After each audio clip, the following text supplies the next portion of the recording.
Le 1er février 2018, Louise Porton, 22 ans, est vue en train de quitter la chambre d'un hôtel de la ville de Rugby en Angleterre avec sa fille Scarlett, âgée de 17 mois. Elle monte dans la voiture, installe sa fille dans son siège auto, puis prend la route. En chemin, elle appelle une ligne de secours afin de signaler que sa fille ne va pas très bien, mais que ce n'est pas urgent. Lorsque les secours arrivent sur place, la fillette est déjà morte, et ce depuis longtemps. 17 jours plus tôt, Lexi, la fille aînée de Louise, avait déjà succombé dans des circonstances similaires. Moi, c'est Nelly, et ça, c'était un avant-goût de l'affaire dont nous allons parler aujourd'hui, une affaire assez récente qui a eu lieu en Angleterre en 2018. Ici, je poste à raison de 2 fois par mois des vidéos traitant d'affaires criminelles, souvent en lien avec les cultures alternatives ou avec le monde de la musique, parce que ça m'intéresse particulièrement, mais parfois ça n'a pas de rapport avec ça, ce sera le cas aujourd'hui. Si ce que je vous propose ici vous intéresse, je vous suggère de pourquoi pas vous abonner et pourquoi pas aussi de lâcher le pouce en l'air à l'avance si vous êtes déjà convaincu. Je procède ici à un avertissement concernant le sujet de cette vidéo. Vous aurez certainement compris qu'il va y avoir mention de décès et de maltraitance sur enfants. Donc si c'est quelque chose que vous n'avez pas du tout envie d'entendre, je vous propose d'aller regarder autre chose. Les autres par contre, vous me suivez puisque juste après le générique, on attaque l'affaire.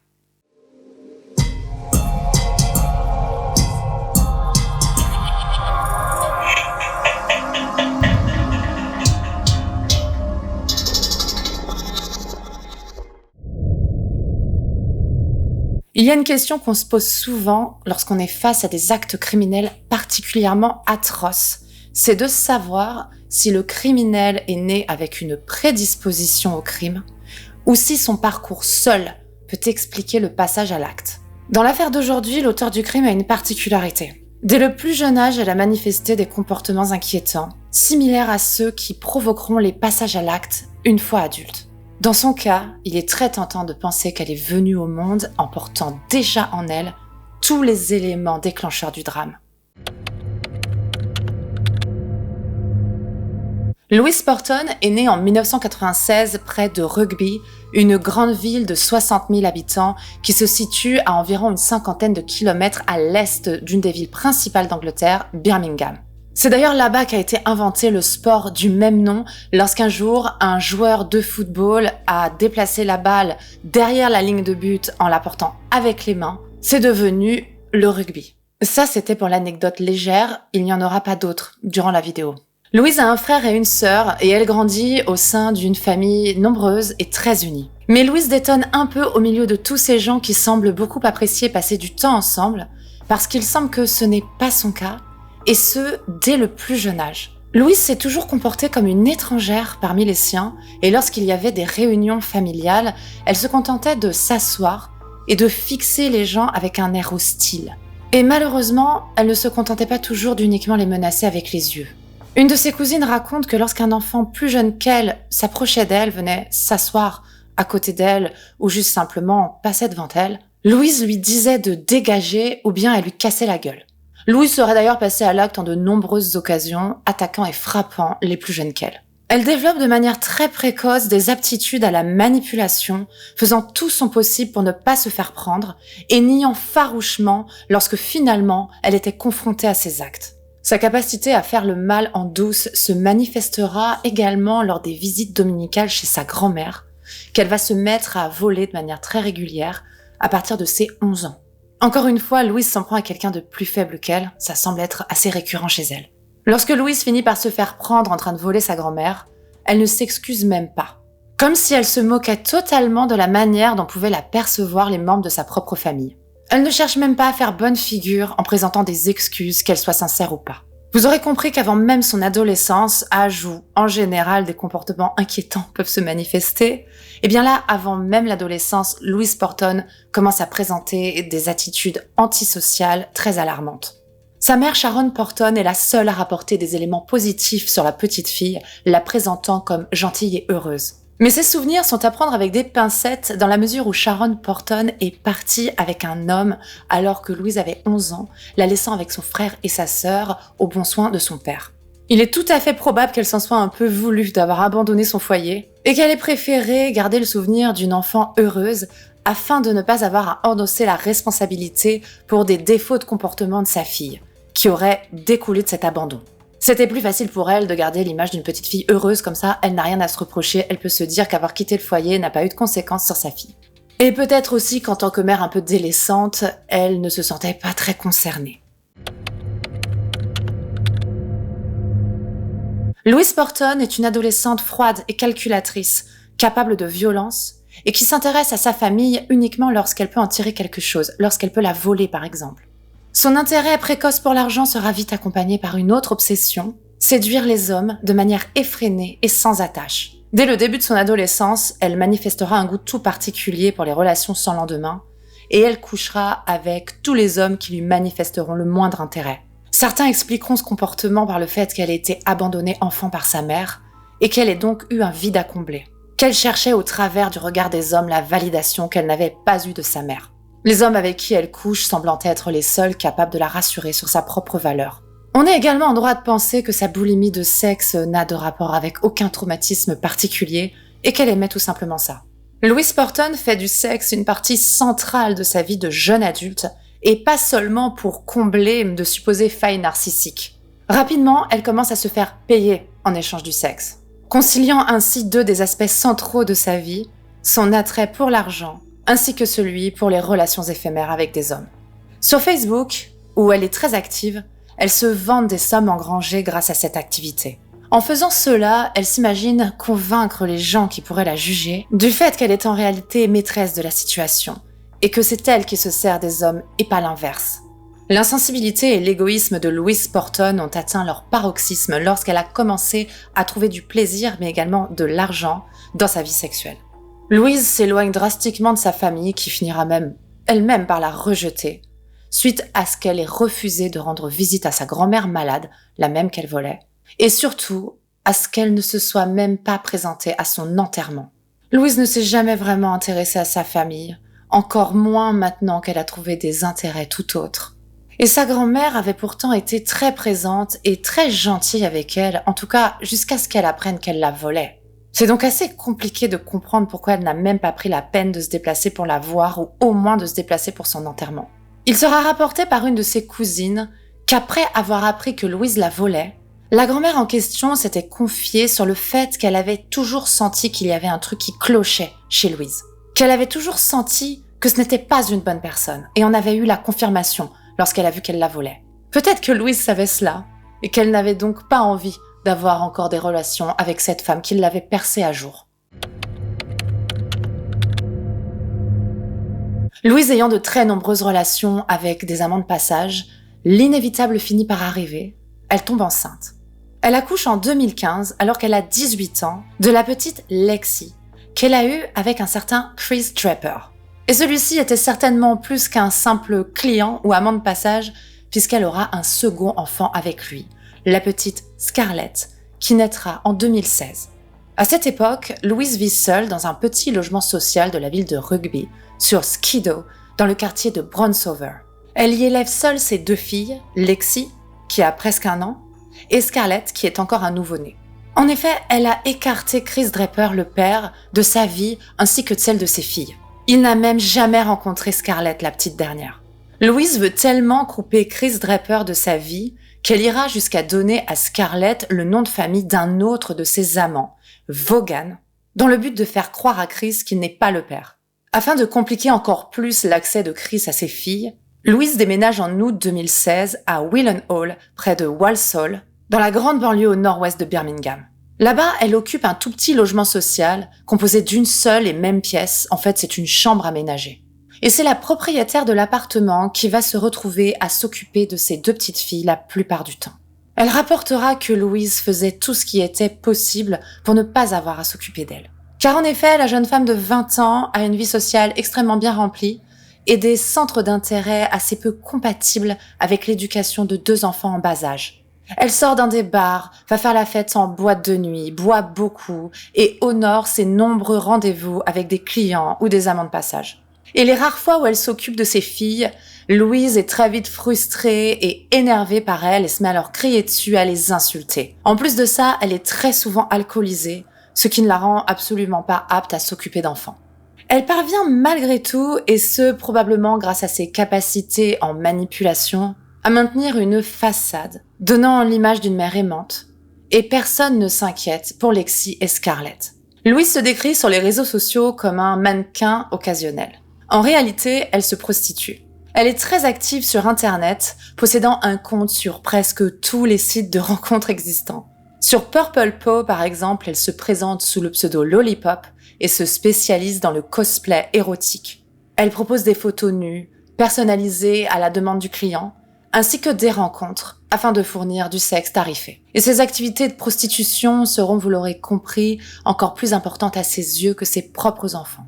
Elle écrit même à un client que ça ne la dérange pas qu'il vienne dans son appartement, ou sa chambre, devrais-je dire, afin d'avoir des relations sexuelles, même si ses filles sont présentes, qu'il suffira juste d'être discret.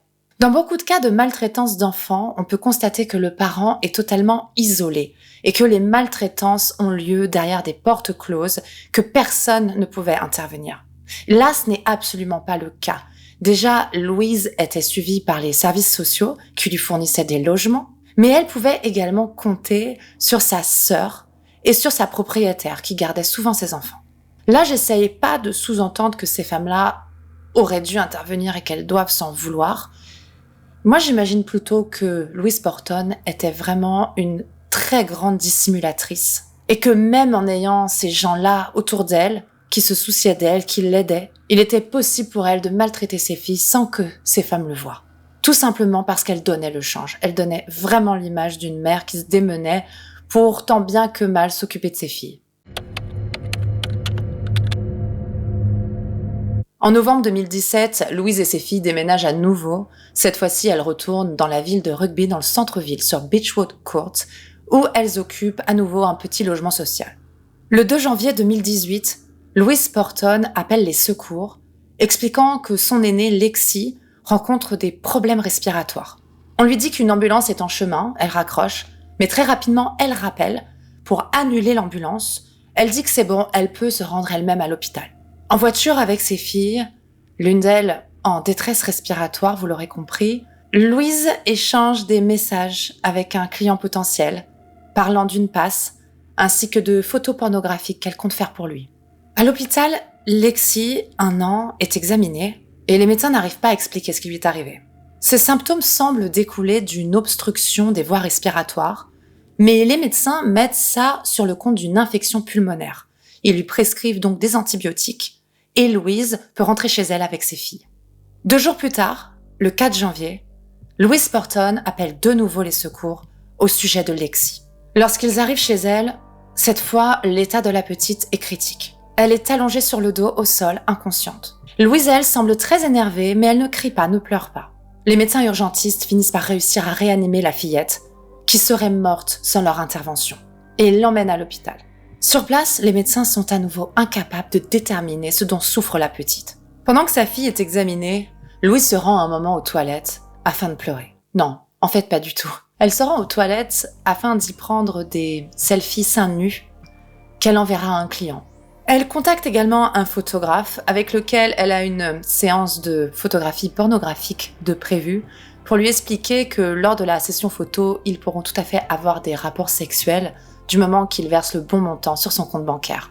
Durant le séjour à l'hôpital, elle donnera également son numéro à un agent de sécurité travaillant sur les lieux et échangera avec lui plus de 87 messages à caractère explicite. Tout ceci pendant que sa fille est allongée dans un lit d'hôpital. Le 14 janvier 2018, soit 10 jours après le second séjour à l'hôpital de Lexi, des caméras de vidéosurveillance montrent Louise et ses 2 filles en train de rentrer dans le hall de l'immeuble et tout le monde a l'air d'aller très bien. Mais dans la nuit, un petit peu avant 1h du matin, le 15 janvier, Louise appelle de nouveau les secours au sujet de Lexi, pour la 3e fois donc en 2 semaines. Et cette fois-ci, la petite ne respire plus. Ambulance service, is the patient breathing? No. They're not breathing? No. Okay. And who was it we're talking about? Lexi, she's 3. She's 3. Bear with me. Okay. So she's unconscious and she's not breathing. So help has been arranged, okay? Louise explique l'avoir retrouvée comme ça, inanimée, inconsciente, dans son lit. Et encore une fois, Louise est agitée, énervée, mais elle ne pleure pas. Cette fois-ci, les urgentistes ne peuvent rien faire pour l'enfant, qui semble être décédé depuis un moment déjà. Elle est pâle, ses lèvres sont bleues, et elle a déjà un petit peu commencé à se raidir. Il semble très peu probable que sa mère n'ait rien remarqué, parce que vu son état, ça fait un sacré moment qu'elle est morte, et il est seulement 1h du matin. Il aurait fallu que Louise se couche vraiment très tôt pour qu'elle ne remarque rien, et ce n'est pas dans ses habitudes. Celle-ci, sa mère, ne semble d'ailleurs pas avoir trop de mal à surmonter cette épreuve. Car le lendemain de la mort de Lexi, Louise Porton accepte 41 nouvelles demandes d'amis sur Meet Me, un site de rencontre, et échange avec des clients potentiels sur Badoo. Lors d'un échange avec un certain Dave, avec lequel elle parle d'un projet de tatouage sur la jambe, elle mentionne tout à coup qu'une de ses filles est décédée la veille. Et lorsque Dave lui dit qu'il est désolé pour elle, elle lui répond « That's alright. C'est rien, t'inquiète. » Le soir même, elle rencontre un client, Léon, avec lequel elle aura des relations sexuelles dans son camion. 2 semaines plus tard, Louise se rend à l'enterrement de sa fille, Lexi, et au salon funéraire, elle est entendue en train de rigoler. Elle est même vue en train de passer un appel vidéo avec un client. Un peu plus tard, lorsqu'un ami lui demandera comment elle va suite à la mort de Lexi, Louise va répondre « I had 2, down to 1. J'en avais 2, j'en ai plus qu'une. »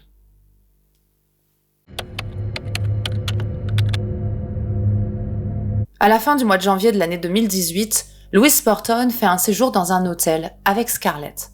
Seulement 17 jours après la mort de Lexi, le 1er février 2018, Louise Porton est vue sur des enregistrements de caméras de vidéosurveillance en train de sortir de l'hôtel, portant Scarlett dans ses bras et de monter en voiture avec elle. Elle se dirige vers l'hôpital, mais préfère s'arrêter en chemin sur un parking et passer un appel au 111. C'est une ligne de secours, mais pour les cas à caractère non urgent. Louise explique qu'elle est en voiture avec sa fille de 17 mois et que celle-ci semble ne pas aller bien, qu'elle ne respire plus. Puis elle reprend la route et s'arrête dans une station-service pour faire de l'essence. 9 minutes plus tard, les secours arrivent sur place et découvrent le bébé sans vie dans son siège auto. Les médecins sont capables de dire qu'elle est morte depuis un bon moment, bien avant que sa mère ne les appelle. Et ce, apparemment des suites d'une obstruction volontaire des voies respiratoires. Louise explique aux médecins qui ont tenté de réanimer Scarlett que celle-ci a peut-être succombé à la grippe qui a été fatale à sa grande sœur, quelque temps plus tôt. Mais cette version ne convainc pas grand monde et la police commence à suspecter Louise Porton d'y être pour quelque chose dans la mort de ses enfants. Pour eux, elle a tué Scarlett à l'hôtel et elle était déjà morte quand elles sont montées en voiture. Ce sera confirmé à l'autopsie, les experts découvrant des traces de saignement au niveau des tissus du cou ainsi qu'une tache de sang sur son oreiller à l'hôtel. Des signes de tentative d'étranglement antérieure sont également mis en évidence. Devant l'évidence de l'implication de Louise Porton dans la mort de Scarlett, les autorités décident de se repencher sur celle de Lexi. Très vite, il semble évident qu'il y a de nombreuses similitudes entre les 2 mystérieux décès de ces petites filles qui jusque-là étaient en pleine forme. Il serait très peu probable que les 2 aient pu mourir accidentellement ou de maladie à seulement quelques jours d'intervalle. D'ailleurs, Sharon Porton, la mère de Louise, raconte aux autorités que sa fille au téléphone lui a dit quelques jours après la mort de Lexi « Scarlett will be next. Scarlett est la prochaine. » Sur le moment, elle a interprété cette phrase comme un accès de désespoir, celui d'une mère qui a peur que la fatalité lui enlève sa 2e fille. Mais cette phrase résonne d'une toute autre manière maintenant que Scarlett est bel et bien décédée, d'une manière menaçante et annonciatrice du pire. Il apparaît de plus en plus clair que Louise Porton a planifié les meurtres de ses 2 filles. Les experts qui ont fouillé son ordinateur révèlent que Louise, peu de temps avant la mort de Lexi, a effectué les recherches suivantes. Qu'est-ce qui pourrait faire qu'un jeune enfant arrête de respirer ? Est-ce que vous pouvez vraiment mourir si vous avez votre nez bouché et votre bouche couverte avec de l'adhésif ? Combien de temps ça prend pour qu'un corps devienne froid ? Ces éléments de preuve de préméditation ainsi que les rapports d'autopsie permettent d'imaginer un scénario. Dans les 2 cas, Louise Porton a entraîné volontairement la mort de ses filles par étouffement. Dans le cas de Scarlett, elle a réussi du premier coup, à l'hôtel. Mais dans le cas de Lexi, elle a dû s'y prendre à 3 fois.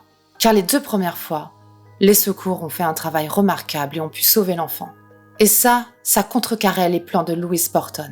Elle s'est donc renseignée sur Internet, sur le temps dont disposent les urgentistes pour réanimer quelqu'un après un étranglement ou un étouffement, et a fait en sorte la 3e fois de ne les appeler qu'une fois ce temps écoulé. Un autre élément perturbant est découvert dans son téléphone. Au moment où Lexi était hospitalisée, Louise a écrit lors d'un échange avec un client potentiel qu'elle était très inquiète parce que les médecins lui ont annoncé que sa fille allait probablement mourir d'une grippe. Il semblerait qu'elle ait ainsi cherché à attirer la pitié de cet homme pour pouvoir lui soutirer de l'argent. Alors même qu'elle savait bien que si sa fille allait mourir, ce n'était pas à cause d'une grippe, mais bien de ses propres mains. Quelques jours après la mort de Scarlett, un travailleur social rencontre Louise Porton afin de suivre son état et de se renseigner sur ce qu'elle compte faire avec l'appartement, avec les affaires de ses filles, etc. Louise ne montre pas spécialement d'émotion. Le travailleur social rapporte qu'elle se comportait comme si elle avait perdu un poisson rouge. Et là, on pourrait me dire que chacun a sa manière de faire son deuil, que certaines personnes sont comme anesthésiées, ne sont pas capables de pleurer ou de crier. Mais c'est quand même très difficile d'imaginer ça pour Louise Porton si on met son attitude en parallèle avec toutes les actions qu'elle a effectuées autour de la mort de ses filles. Son attitude à chaque fois lorsqu'elle les emmenait à l'hôpital, les messages qu'elle échangeait, sa manière de continuer sa vie comme si de rien n'était. Et aussi avec ce que je vais vous dire là. Durant les mois suivant la mort de ses filles, Louise va poster une petite annonce sur un site de vente et d'échange de son quartier sur Facebook. Annonce dans laquelle elle propose de vendre des sacs poubelles remplis de vêtements de ses filles. Elle précise les âges, les tailles, et précise aussi qu'elle peut livrer en main propre. Quand on sait ça, c'est peut-être difficile d'imaginer que si elle ne pleurait pas, c'est uniquement parce qu'elle était anesthésiée par la douleur. Le 24 novembre 2018, Louise Porton poste une photo de ses filles avec un petit texte en leur mémoire. Mais encore une fois, si on met ça en parallèle avec ses autres actions, c'est plutôt évident qu'il s'agit là d'une façade, d'une manière de donner le change et de correspondre un minimum à ce qu'on attend comme attitude venant d'une mère en deuil. Et qu'en fait, elle n'en pense pas un mot. L'enquête continue et Louise Porton est inculpée en janvier 2019 pour la mort de Lexi et Scarlett. Elle nie tout, y compris les mauvais traitements. Elle prétend que ses filles n'ont jamais été un poids pour elle, qu'elle a même accommodé sa vie autour d'elle, et qu'elle s'en sortait plutôt bien, la preuve, elle n'a jamais demandé d'argent à personne. Louise admet seulement qu'être parent n'est pas la chose la plus facile, mais qu'elle faisait tout pour que ses filles ne manquent de rien. Les enquêteurs ont assez d'éléments pour l'inculper, les recherches internet, le fait que les 2 petites étaient mortes depuis longtemps quand elle a décidé d'appeler les secours, la négligence globale, les échanges sexuels durant l'hospitalisation de Lexi, prouvant quand même une grande froideur, mais il leur manque un mobile. Les médias anglais, très friands de presse à scandale, vont eux le trouver, le mobile, et c'est d'ailleurs celui qui sera avancé au procès. Ils font évidemment leur gros titre sur cette affaire extrêmement choquante. Ils présentent Louise comme une mère indigne qui a tué froidement ses 2 petites filles parce qu'elles étaient un frein dans son activité de travailleuse du sexe. Une entrave qui l'empêchait de faire de l'argent, de sortir et de fréquenter les hommes librement. Elle les aurait donc tuées pour se débarrasser d'elles, pour retrouver sa liberté, parce qu'elles étaient un fardeau, un poids, quelque chose qui venait se mettre entre elle et sa vie sexuelle, entre elle et sa possibilité de faire de l'argent avec cette vie sexuelle.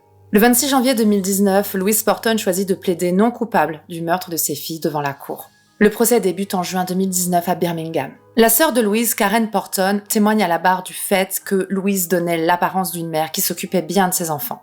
Un grand nombre d'éléments à l'autopsie contredit cela. Des agressions antérieures à leur décès ont été mises en évidence sur les 2 petites filles. Louise maintenait une façade correcte, mais derrière les portes fermées, elle maltraitait ses 2 petites filles.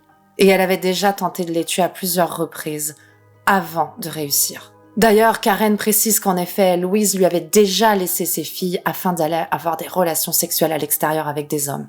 Et c'est un élément qui contredit complètement la version de Louise selon laquelle ses filles n'ont jamais été un frein dans sa vie sexuelle et sociale ou un fardeau par rapport à son travail. Louise Porton est examinée afin de répondre à la question suivante: est-ce qu'elle souffre d'affections mentales pouvant plus ou moins expliquer les passages à l'acte? Sa personnalité est décrite par les experts comme immature et narcissique. Elle souffre aussi d'un problème d'attachement émotionnel ainsi que d'expression de ses émotions.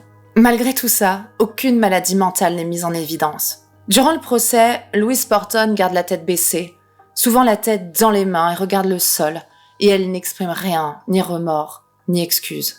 Le 1er août 2019, après un procès de 4 semaines et 6 heures de délibération, le jury reconnaît Louise Porton coupable des meurtres de ses 2 filles, Lexi Draper 3 ans et Scarlett Vaughan 17 mois. Des éléments aggravants sont retenus contre elle. La préméditation, ainsi que le fait qu'elle s'en soit pris à ses propres enfants, à ceux qu'elle était censée protéger par-dessus tout. Le 2 août 2019, Louise Porton, 23 ans, est condamnée à la prison à vie avec un minimum de 32 ans. Le père des enfants, Chris Draper, est bien entendu dévasté et explique n'absolument pas comprendre pourquoi Louise ne lui a pas donné les filles si réellement elles étaient un fardeau pour elle. 1 an et demi après leur décès, il organise leurs funérailles. Les petites rejoignent leur dernière demeure dans un carrosse de princesse tout blanc, tiré par des chevaux. Chris Draper poste sur Facebook un message très touchant dans lequel il promet à Lexi et Scarlett de ne jamais les oublier. En février 2020, Sharon Porton, la mère de Louise Porton, est retrouvée morte chez elle. Il se dit qu'elle a mis fin à ses jours car elle n'arrivait pas à se remettre de la perte de ses 2 petites filles, tuées des mains de sa propre fille. Elle aurait également eu du mal à supporter le harcèlement en ligne qu'elle subissait, les messages de haine qu'elle recevait, qui lui disaient qu'en gros, elle était la mère d'un monstre, que c'était de sa faute si les petites étaient mortes puisqu'elle avait mis au monde cette mère, et que c'était obligé qu'elle savait ce qui se passait et qu'elle n'a rien dit, ce qu'elle a toujours nié évidemment. Louise Porton purge sa peine dans la prison pour femmes de Foston Hall, dans le Derbyshire. Elle pourra probablement faire une première demande de libération conditionnelle aux alentours de 2051. Elle aura alors 55 ans. J'ai fini ici de vous raconter l'histoire extrêmement choquante de Louise Porton. Je ne suis pas sûre que sur la chaîne, j'ai déjà fait le portrait d'une femme aussi détestable. À titre personnel, je ne lui trouve aucune excuse. Écoutez, dites-moi vous, si vous lui en trouvez, on va pas se disputer. C'est toujours intéressant d'avoir des avis, des opinions divergentes. Mais vraiment, en ce qui me concerne, j'ai beau retourner mon cerveau dans tous les sens, non. Je ne vois rien, je ne vois aucune excuse, rien qui puisse amoindrir, expliquer, rien. Parce qu'elle n'a pas juste tué ses filles, en fait. Elle a pas... Enfin, ce serait déjà trop, mais je veux dire, tout ce qu'il y a autour. Son attitude, le fait que cette femme a toujours la tête à parler avec des inconnus, quoi. Même quand elle a perdu ses filles, enfin, mon Dieu. Enfin, perdu ses filles, entre guillemets, même quand... Si l'affaire vous a intéressé, je vous laisse vous mettre le pouce en l'air. Le pouce ne veut évidemment pas dire que vous aimez ce que je raconte dans la vidéo. Ça veut juste dire que vous avez apprécié regarder la vidéo, que c'était intéressant et que j'ai convenablement rendu l'hommage que je pouvais à ces 2 pauvres petites. Et moi, je vous dis merci d'être resté jusque-là. On se revoit dans 2 semaines. Ciao!